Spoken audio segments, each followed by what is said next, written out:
Assalamualaikum warahmatullahi wabarakatuh. Perkenalkan, nama saya Mirnawati Elvariani dengan NIM 221041132029 dari Program Studi Administrasi Publik Fakultas Ilmu Sosial dan Ilmu Politik.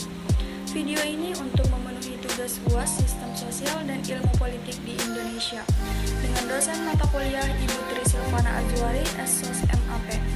Materi yang saya sampaikan adalah industrialisasi dan sistem sosial masyarakat Indonesia modern, tantangan dan peluang dalam integrasi nasional. Yang pertama ada industrialisasi dan perkembangan kapitalisme di Indonesia. Industrialisasi adalah suatu proses perubahan sosial ekonomi yang mengubah sistem pencaharian masyarakat agraris menjadi masyarakat industri. Industrialisasi dapat dikatakan sebagai transformasi struktural dalam suatu negara.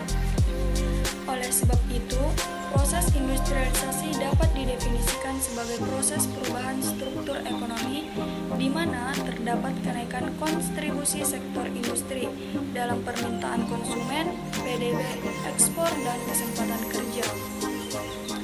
Industrialisasi dalam pengertian lain adalah proses modernisasi ekonomi yang mencakup seluruh sektor ekonomi yang mempunyai kaitan satu sama lain dengan industri pengolahan. Artinya, industrialisasi bertujuan meningkatkan nilai tambah seluruh sektor ekonomi dengan sektor industri pengolahan sebagai leading sektor. Maksudnya ialah dengan adanya perkembangan industri, maka akan memacu dan mengangkat pembangunan sektor-sektor lainnya. Lanjut, perkembangan kapitalisme di Indonesia. Kapitalisme secara filosofi memiliki makna sebagai aktivitas usaha yang menggunakan kekuatan modal berupa mesin dan alat-alat produksi di tangan swasta untuk menghasilkan laba. Kepemilikan barang-barang modal berupa mesin dan alat-alat produksi tersebut diyakini sebagai unsur utama selain buruh yang akan menggerakkan roda perekonomian suatu negara. Dengan demikian, berbicara industri pengolahan berarti berbicara mengenai agribisnis, pertambangan, perdagangan, properti, jasa-jasa perbankan, dan lain sebagainya. Sepanjang aktivitasnya menggunakan kaidah-kaidah kapitalisme dan melibatkan modal dalam maupun luar negeri. Perkembangan kapitalisme di Indonesia telah mengalami pertumbuhan yang signifikan seiring berjalannya waktu. Sejak era reformasi pada akhir tahun 1990-an, Indonesia telah meliberalisasi perekonomiannya, meningkatkan investasi asing, dan mendorong sektor swasta. Meskipun demikian, masih terdapat tantangan terkait distribusi ekonomi yang merata dan ketidaksetaraan. Adapun tantangan terkait distribusi ekonomi yang merata dan ketidaksetaraan di Indonesia mencakup kesenjangan antara wilayah perkotaan dan pedesaan, ketidaksetaraan pendapatan, serta akses terhadap pendidikan dan kesehatan. Selain itu, ketidaksetaraan gender juga menjadi isu penting, di mana peran perempuan dalam perekonomian masih dihadapkan pada berbagai kendala. Upaya untuk mengatasi tantangan ini melibatkan kebijakan ekonomi inklusif, pendidikan berkualitas, dan perlindungan sosial yang lebih baik. Yang kedua, industrialisasi dan perkembangan kelas menengah di Indonesia. Pengertian kelas menengah di Indonesia atau middle class adalah sekelompok masyarakat yang mampu mencukupi dirinya sendiri. Mereka tidak masuk ke kelompok orang kaya atau kelompok orang miskin. Mereka berada di tengah. Terkadang mereka juga mampu membeli keinginan yang di luar kebutuhan utama seperti melakukan liburan atau membeli mobil. Jenis-jenis kelas menengah di Indonesia. Ada beberapa jenis middle class yang perlu kita ketahui. Yang pertama, the aspirator. Kelompok ini mereka yang menjadi inspirasi bagi orang-orang yang di sekitarnya. Yang kedua, the poor farmer. Middle class ini yang menjadi wirausahawan, the expert. Middle class yang senang meningkatkan keterampilan hingga akhirnya mereka disebut sebagai pra-ahlinya. Yang keempat, the climber. Middle class ini yang masuk kategori ini adalah para pekerja kantoran, pekerja pabrik, sales, dan profesi lainnya. The trendsetter. Mereka adalah sosok yang memberikan inspirasi untuk gaya hidup. Yang keenam, the flower.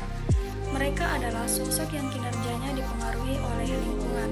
The flower, mereka adalah kelompok yang kurang memahami perkembangan teknologi. Dan yang terakhir, the settler. Mereka adalah kelompok yang berasal dari para pedagang yang berhasil.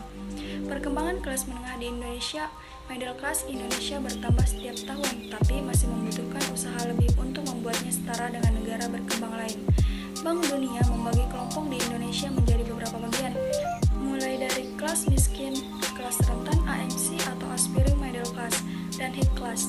Bank Dunia memaparkan bahwa sekitar 50 juta orang Indonesia sudah masuk ke dalam kelompok kelas menengah. Artinya, dari 5 orang penduduk Indonesia, 1 orang masuk ke kelompok middle class. Penilaian ini didasarkan pada penduduk yang berpenghasilan mulai dari 1,2 juta hingga 6 juta per bulannya. Namun, jumlah ini masih kalah jauh jika dibandingkan dengan negara yang masuk middle class seperti Thailand, Malaysia, Vietnam, dan lainnya. Tantangan kelas menengah Indonesia. Untuk lebih jelasnya, ini adalah tantangan yang dihadapi oleh Indonesia dalam menambah kelompok middle class.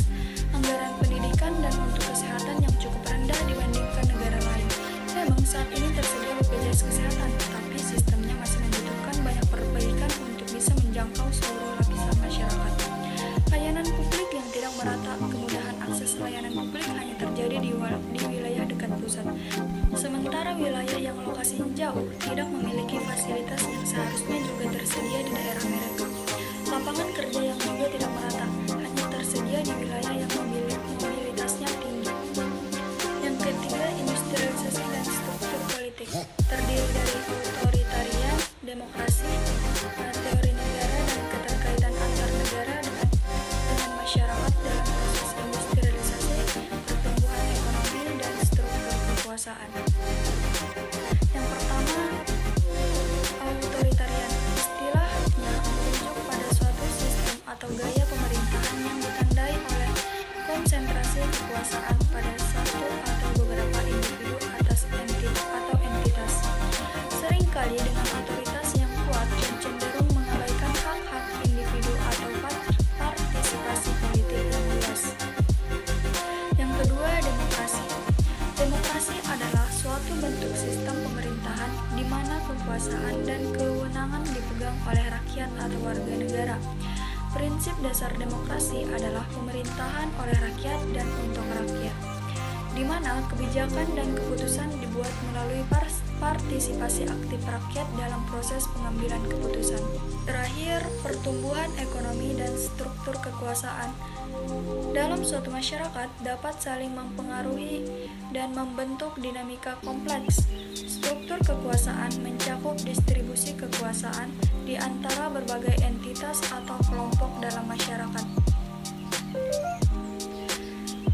Di bawah ini adalah beberapa cara di mana pertumbuhan ekonomi dan struktur kekuasaan dapat berinteraksi. Yang pertama, distribusi kekayaan dan kesenjangan sosial. Yang kedua, pengaruh bisnis dan korporasi. Yang ketiga, pemerintahan dan kebijakan ekonomi. Yang terakhir, partisipasi masyarakat dan pengambilan keputusan. Semoga bermanfaat bagi kita semua. Sekian, terima kasih.